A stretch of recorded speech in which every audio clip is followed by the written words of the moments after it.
যাই খাই মানুষের মূল্যে উঠে খাইতে খুব ভালো। আসসালামু আলাইকুম ভিউয়ার্স, আশা করি সকলে ভালো আছেন। আর আজকে আমরা যাইতেছি একটা অদ্ভুত ঘটনা দেখার জন্য। কোন গাছে কি ধরছে জানি বললো, কলা গাছে নাকি মদ দিয়ে কি জানি বললো, আমরা শুনতে পাই নাই। দেখলে বুঝতে যাইবো খুব একটা অদ্ভুত ঘটনা, কোন জায়গায়, আর সেটা দেখার জন্য আমরা যাচ্ছি। দেখতে পাচ্ছেন জায়গাটা। এটা হচ্ছে আমরা এখানে প্রতিদিন ভিডিও বানাই। আর আজকে যে কুয়াশা পড়ছে, মানে সূর্য তো উঠেই নাই, আর পুরো একদম এরিয়া একদম সাদা হয়ে রয়েছে, দেখতে পাচ্ছেন। খুব শীত করছে গাইস, এই যে এখন তো কাঁপতাছে। ওই কোন জায়গায় রে সাব্বের? আমি তো চিন্তা করতেছি আমি গোসল দিম কিভাবে। এই যে এদিক দিয়ে যাইতে হবে আমাদের, ওই যে ওই খেতে মনে হয় কলা গাছে ধরছে নাকি আম গাছে? কলা গাছে আম ধরছে মনে হয়। দেখি আমরা গেলে বুঝতে পারো। তাহলে ভুট্টা তো সাব্বির মন ছয় দেখি না কি আর কদিন লাগবে বড় হইতে। এই যে আমার সেই আগের ক্ষেতটা দেখতে পাচ্ছেন, বড় হয়ে গেছে। তোরটার সমান আবার যে আগের বার যে দেখছিলেন যে এটাই বুনছিল, কিন্তু তখন এটা জ্বালাই নাই। আর আমারটাও এরকমই রয়েছে, কিন্তু তারটা অনেক বড় হয়ে গেছে। এই যে এই খেতে মনে হয়, এই যে খেতে। ওখান দিয়ে যাবো আমরা কিভাবে? এই যে এই বাতা দিয়ে যাম। শীতের মধ্যে এই যে রাস্তাটা তো কুয়াশা ভিজা, এই যে এগুলা দেখতে আমার খুবই ভালো লাগে। দেখতে পাচ্ছেন এই যে এগুলা কুয়াশা বেড়ে থাকে। তো আজকে যে শীত পড়ছে একদম আর কাঁপিয়া লাইতেছে।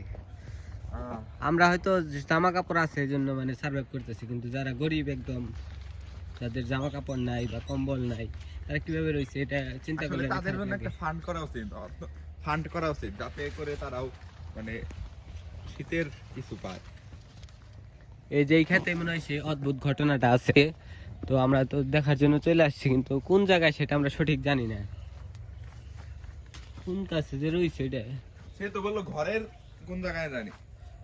ঘর তো নেই, ওই যে ঘর, কিন্তু আঙ্গ হেই কো অদ্ভুত গাছ কোনে কি ধরছে? অদ্ভুত কলা। কই বাইতেছিল তো? কোন গাছে যে ধরছে, এই যে এটাই নিহি। কোনটা? এই যে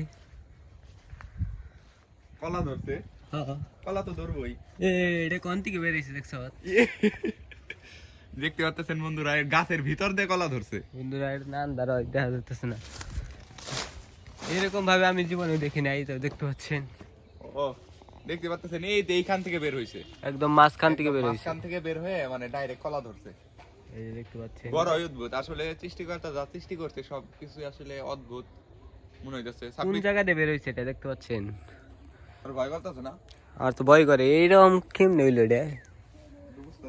আরো বিভিন্ন কলা আছে যেগুলা হচ্ছে ঝুইলা নিচের দিকে থাকে, এটা উপর দিকে গেছে। সিরিয়াল ভাই সুন্দর করে বুনে দিচ্ছে। এটা হচ্ছে সুপারি গাছ, দুই পাশে। এই গাছ যদি আপনারা এখন বুনেন তাহলে হয়তো বা আপনাদের মনে হইতে পারে যে কি বুনলাম আর কি হবে। আর সুপারি গাছ বড় হইলে একবার যখন ফল দেওয়া শুরু করবে তখন অনেকগুলা মানে সুপারি ধরবে। আর সুপারির দাম তো এখন বর্তমানে 2 টাকা করে না পিস? 2 টাকা পিস। 2 টাকা পিস। আর এগুলো যদি একবার বড় হয়ে যায় তাহলে একবারে।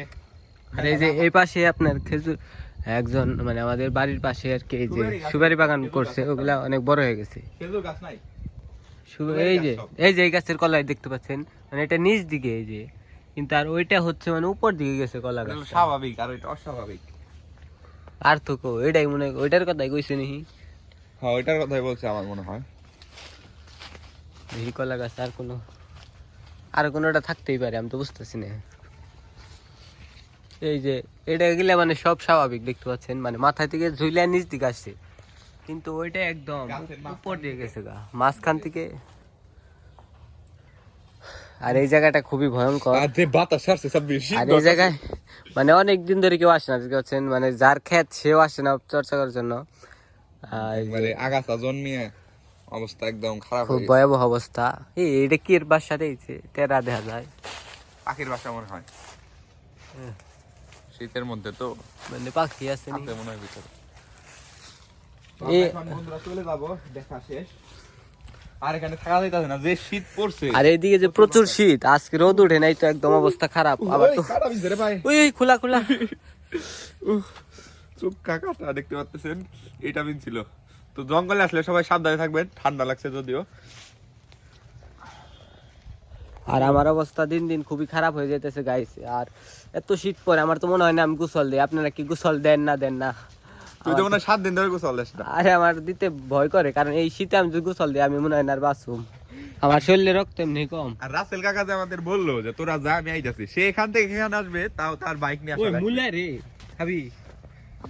হয় যাই খাই মানুষের মূলে এমনি উঠিয়ে খাইতে খুব ভালোই লাগে দেখতে পাচ্ছেন যে মূলে এটা কার মূলে উঠাইলাম আমি তো নিজে বুঝতে পারছি না ভাবি ছোটকালে কত মূলে খাইছি আর এই মূলা খাইলে একটা সমস্যা হয় এটা মূলা খাইলে পা দাহে দেখতে পাচ্ছেন আর যে এটা মানে ভুট্টার সাথে মূলা দিচ্ছে তো ভুট্টার কালার গুলা দেখেন মানে হলুদ হয়ে যাইতেছে আসলে একসাথে অনেক কিছু করতে গেলে কোনোটাই হয় না মূলাও ভালো হয় নাই মানে ভুট্টাও ভালো হইতেছে মূলাটা একটু খেয়ে দেখতো কেমন দেখি কি রকম ছোটকাল তো অনেক মূলা খাইছি গাইস মূলা অনেকটা ঝাঁঝালো কিরকম টেস্ট খুবই মজা কিন্তু এর পা দাহে দেখে আমি বেশি খাবার চাই না ভালো আছো